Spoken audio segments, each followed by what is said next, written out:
বোনকে কোলে নিতে চরম দুষ্টুমি করল রাজ্য। পরিমণির ছেলে রাজ্য নতুন ভিডিও ভাইরাল। সম্প্রতি মেয়ে প্রিয়মকে প্রকাশ্যে এনেছেন পরিমণি। নতুন অতিথির আগমনের পর দুই সন্তান রাজ্য ও প্রিয়মকে নিয়ে তার সুখের সংসার, যাদের নিয়ে আনন্দ করে দিন কাটাচ্ছেন এই অভিনেত্রী। গত মাসে 6 দিন বয়সী এক কন্যা সন্তানকে দত্তক নিয়েছিলেন পরিমণি। নাম রেখেছেন সাফিরা সুলতানা প্রিয়ম। মেয়ের জন্য আকিকাও সম্পূর্ণ করেছেন। এখন তাকে নিয়ে বেশ আনন্দের সময় কাটাচ্ছেন এই অভিনেত্রী। ছেলের বয়স এখনো 2 বছর হয়নি, এর মধ্যে কন্যা সন্তান দত্তক নিয়েছেন।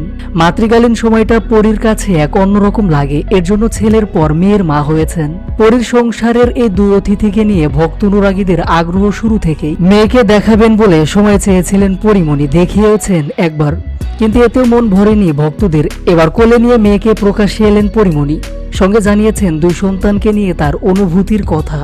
এদিকে সেই প্রথম দিন থেকে বোনকে পেয়ে বেশ খুশি ছোট্ট রাজ্য। ছোট্ট রাজ্য যেন খেলার সাথী পেয়েছে। বোনকে খুবই ভালোবাসে রাজ্য। এখনো খুব একটা বোঝার বয়স হয়নি রাজ্যর, যতটুকু বোঝার হয়েছে এতে বোনকে আপন করে নিয়েছে সে। বোন প্রিয়মকে খুব ভালোবাসে রাজ্য, বারবার শুধু কোলে নিতে চায়, বারবার আদর করে। সামাজিক যোগাযোগ মাধ্যমে প্রায় মাঝে মধ্যে এসব দৃশ্য শেয়ার করেন পরিমণি। এদিকে শুটিং নিয়ে ব্যস্ত থাকলেও পরিমণি দুই সন্তানকে নিয়ে শুটিং সেটে যাচ্ছেন।